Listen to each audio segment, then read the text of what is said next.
This is what Barry Berke said. Is it Barry Berke? I don't have his first name here, but this is what Mr. Berke said, the attorney for the Democrats this morning.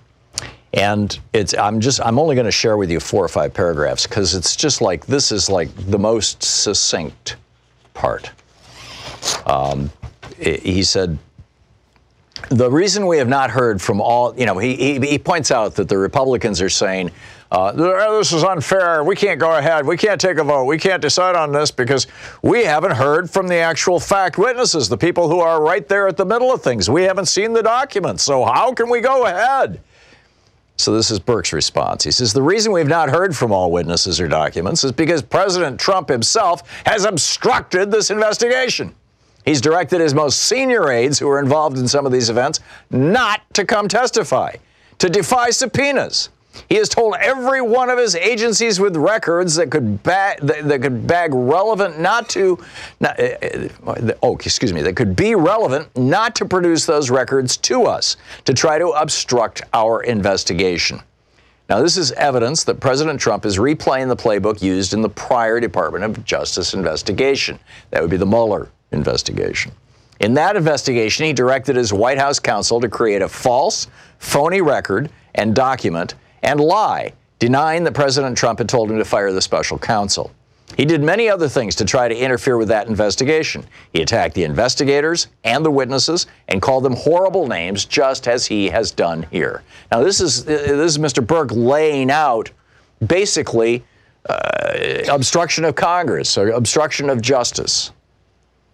And then he continues. And President Trump thought he could get away with it. On July 24th, that was the day that the special counsel testified before this committee, that would be Robert Mueller, and the House Intelligence Committee, the 24th. It was exactly the following day, the 25th of July, that President Trump spoke to President Zelensky in furtherance of his Ukraine scheme. He thought he got away with it. That's with Bob Mueller.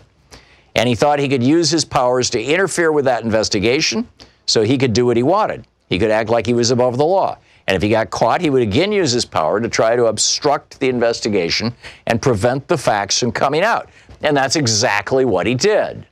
Again, I'm reading from the Democrats' lawyer, Barry. I keep calling him Barry Berke. Is it Barry Berke? Oh, Sean says it is. Okay, I thought that maybe that was a name I was remembering from the O.J. Simpson trial. That was Barry somebody else.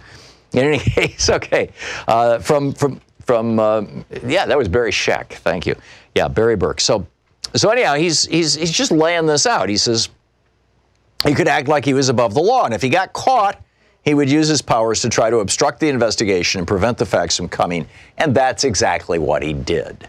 Now, this is his testimony this morning, just in the past hour. Continuing, and we're getting right to the punchline here. But fortunately, because of the true American patriots who came forward to testify, despite the threats by the president against the people who work in his own administration, they tell the story. They, on their own, produce documents that provide incontrovertible, clear, and overwhelming evidence that President Trump did this scheme.